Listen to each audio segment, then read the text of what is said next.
The squad leader? Squad leader. Okay, squad leader. Leader's talking. It's like, okay. And your squad leader was, again? Corporal Duffield. Corporal Duffield, okay. So, I don't even know if I asked that earlier.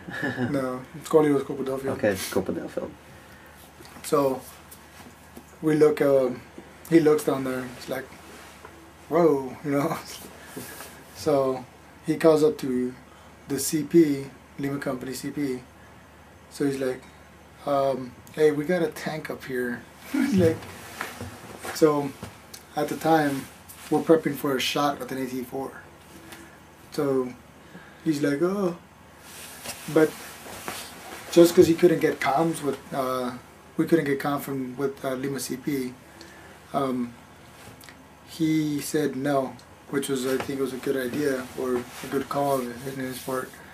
Because after that, we who said no to he just because he couldn't get calm with the the company, he decided just not to do it. He said not to do it, so he sends us and himself out there to go check it out. So we ran across, and we started seeing more vehicles parked in another different road. Oh, what kind of vehicles? More of these T-72s or? No, it was a troop. Called the carriers. They're like armored personnel carriers. Yeah, they're like Iraqi IPCs. Yeah, Iraqi armored personnel carriers. Okay. And then we see one of their, what is it called, 5 tons, parked this way. Oh, a Zeal. I think a Zeal is what they call them. Zeal. Yeah. And then the rest were lined up the other way, but most of them have been like blown up by tanks already. Okay, so a bunch of them were, I guess, were shot from the air already or something like that. Okay. So they were not gonna move, and we thought the same thing with this tank. So we're like, all right, so we got the guy from AAVs to go up there. Corporal Southwick goes up there and checks it out. He's like, yeah, sure enough, this works still. This is the TC from the track, huh? TC from the track. Okay. His name was again? Corporal Southwick. Southwick. Okay, Corporal Southwick. So he goes, tells us, hey, you know, this tank is still functional, like it's nothing wrong with it. Like, okay, so he's like, all right, let's go call this to CP, let's go get it from your track. So like, all right, so we walked back to the water treatment plant. They tell us not to do nothing with it, like, just leave it there, and we'll pick it up tomorrow. So we're like, okay, but we kept on patrolling the whole night over there, make sure nobody got it. So sure enough, next morning comes, here comes a 3rd squad to replace us. So they come up, they also bring a recovery team to pick up the tank. Okay. So they recovered the tank and took it with them wherever, I don't know where they took it. But oh, it was like you say a recovery team, it was actually like a big vehicle that can actually tow that tank. Yeah, it was a M88, I want to say. Oh, okay, M88 recovery vehicle. Recovery vehicle from battalion, sent it to us, so they took it with them, and from there we went back to the school and punched out a couple more patrols. Sure enough, we get tasked to go on patrols in that area. Sure enough, we find ourselves in outskirts of Baghdad with patrolling with tanks, or not tanks, but tracks. So we're like patrolling in the outskirts, obviously, of Baghdad, and the funny thing is that we dismounted and left some inside the track. So we're walking the streets of Baghdad, and there's these shops, and it was almost like Laughlin, how you have the river there and you have seats. Okay. So it's more like you're checking out the river, you know, like it was like a river back in the States or something. Yeah, something like that. So I took over Parque or Corporal Duffield, like, hey, check this out. Like, what's back here? Like, I don't know, just gonna check it out. So we go back there. He's like, oh man, it's pretty cool. But inside this place, they were playing dominoes. It was a big old, what's it called? I guess it was domino competition dominoes. And we're like, so my squad leader, Corporal Duffield at the time, he's like, hey, make sure you set security outside. I'm gonna stay here, and I'm gonna play a game of dominoes with them. So I'm like, okay. He does sit down with them and plays dominoes with them, and then well, he got smoked by the Iraqis. They were pretty good. So we're like, all right. They're all happy to see us and stuff like that. Obviously. Oh, so so the Iraqi people were actually, unlike the situation with Imam back at Amania. I have difficulty saying that. The Iraqi people in Baghdad were actually happy that you were there, or just accepted y'all, or what?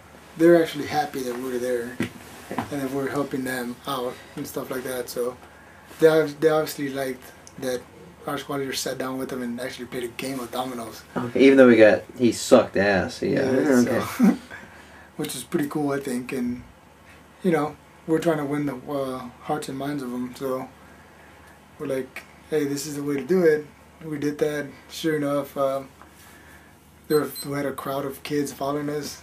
Oh, okay. And well, we're shortchanged with cigarettes, so the Iraqis will give us cigarettes to smoke. Oh, okay. Just because we're kind of hurting.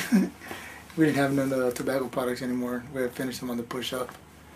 So I was going to, I guess, you know, just for future historians. I mean, were you there whenever they, I guess, the rioting started? Do you remember much of that, or rioting on? You know, there was the rioting in Baghdad whenever, you know, coalition forces came in. They were just, it was, you know, I say not rioting, looting. Oh yes.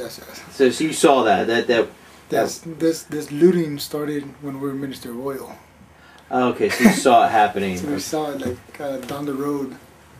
We would see like what's it called, stores getting broken windows and stuff like that, and Iraqis going into the stores and running around with TVs and running around with everything they can. Oh, okay. From the stores to their homes. But I guess since you're in the Ministry of Oil, they didn't come into the Ministry of Oil since you already secured it. Yeah, they didn't even come near us with looting stuff. Okay.